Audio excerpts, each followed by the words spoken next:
The Ndroga region of the Fiji Islands is a sparsely populated rural area deeply rooted in communal living and close-knit social ties. This sense of community is often expressed through large shared feasts that are central to Fijian culture. Eating customs in Fiji celebrate hearty appetites and robust body shapes, which are viewed as symbols of attractiveness, hard work, and the ability to care for others.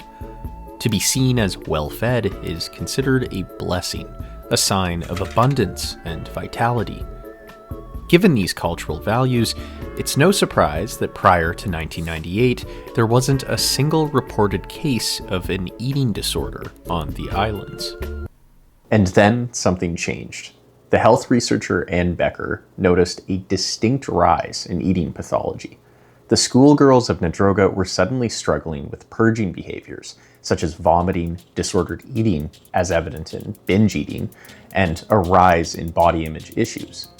As Becker interviewed these girls, she noted constant social comparisons, self-esteem issues, and the desire to be thin. So what happened? In 1995, television was introduced to the Fiji Islands, and with it came Western media. As Becker interviewed more of these girls, she came to realize that many of them had modeled their own sense of self-worth on the beauty standards of American models and actresses. These girls no longer felt like enough. To exist, to feel acceptable, they had come to learn how to hate themselves. In desperately seeking self-improvement, two business school professors, Cedarstrom and Spicer, took on a year of self-optimization. They each sunk roughly 10 grand on various self-improvement manuals, techniques, and methods. At times, their journey got in the way of the relationships they had with their kids and partners. But the grind does not end. They were doing this for themselves, to improve who they were, and yet, by the end, they concluded that this pressure to constantly improve resulted in nothing more than a nagging sense of inadequacy and fraudulence. At least they were doing it for themselves, right? But as one of them wrote, "I could not think of another year I spent more of my time doing things that were not me at all." The digital age, an outgrowth of neoliberalism, has framed most human relationships as competition. The Fijian schoolgirls' eyes fixed on the television were suddenly opted into this great race and found themselves competing with exaggerated versions of Western ideals. The professors likewise found themselves in an impossible contest. How do you beat yourself?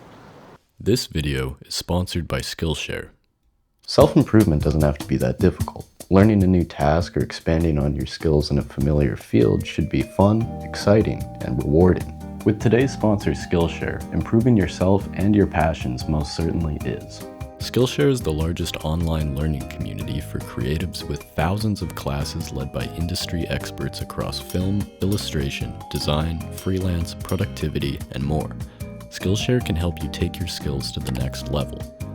Whether it be music, writing, productivity, or personal development, Skillshare has something unique for everyone to develop themselves into a better artist. When working on videos, I always like to keep my eyes and ears open for new techniques, inspirations, and ideas that can help our content achieve its goal.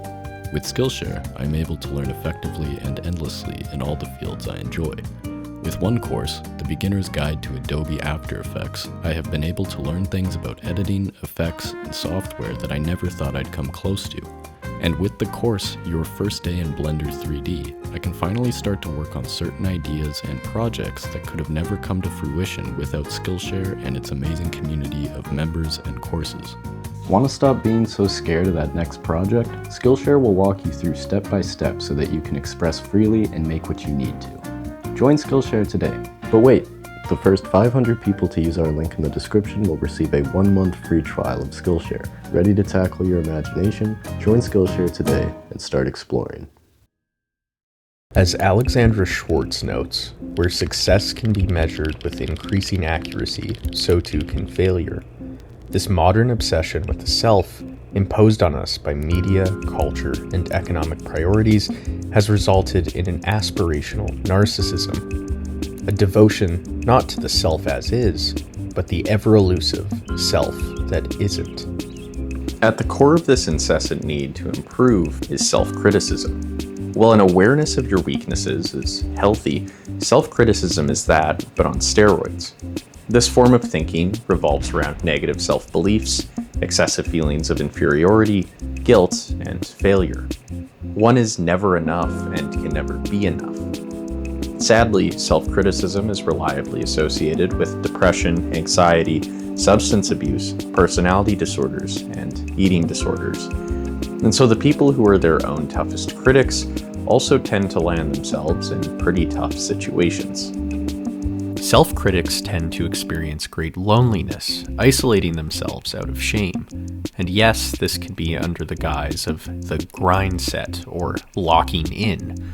Sadly, this sort of isolation compounds in self-blame and further feelings of inadequacy, feeling that they cannot participate in the social world until they are good enough. Beliefs of perfectionism, that one must be punished if they are not performing in terms of work, body image, or any other socially valued domain, is a belief that could become deeply internalized. The self-hatred can become self-conscious, and the inner critic, over time, becomes their sole voice of reason. Research demonstrates that being filled with shame is tied to two death rattles of any goal progress: rumination and procrastination. The more self-critical you are, the more you ruminate over your mistakes and weaknesses, and as a result, the more you put off working towards your goals. It sure is one nasty cycle. How do you get out of the self-improvement trap? In 2011, two researchers, Bryans and Chen, sought to answer this very question. They had 3 different groups and measured their self-improvement motivation along 3 conditions. In the self-esteem condition, the participants focused only on their positive qualities and accomplishments. In the positive distraction condition, participants wrote about things they enjoyed doing. And in the self-compassion condition, participants would take on the perspective of a close friend, talking them through challenges. Here, they would focus on acceptance of their weaknesses as well as what they could change. And it was this condition, the self-compassion condition, that was most associated with motivating self-improvement. In other words, the group that was the most real with themselves were the ones that had the best prospects for progressing in their goals. Self-love, not self-hatred, predicted self-improvement. Self-compassion is hard. It means confronting your weaknesses and mistakes without spiraling and going down the dark path of self-criticism. You must learn to talk to yourself like a best friend, someone who sees the best in you even when you struggle to do so. To a degree, this means taking a step back and considering to what extent your journey through self-improvement is truly your own. Just like the schoolgirls of Madroga, we are just as susceptible to media messaging over what improvement and success means. Sometimes it isn't getting a six-pack or depriving yourself of meals. As Alexandra Schwartz suggests, sometimes it just means taking yourself for a walk or visiting a museum. Sometimes, ironically, it means doing something without the expectations of self-improvement. Be your own friend. Not only will you be happier, you might even be more motivated afterwards.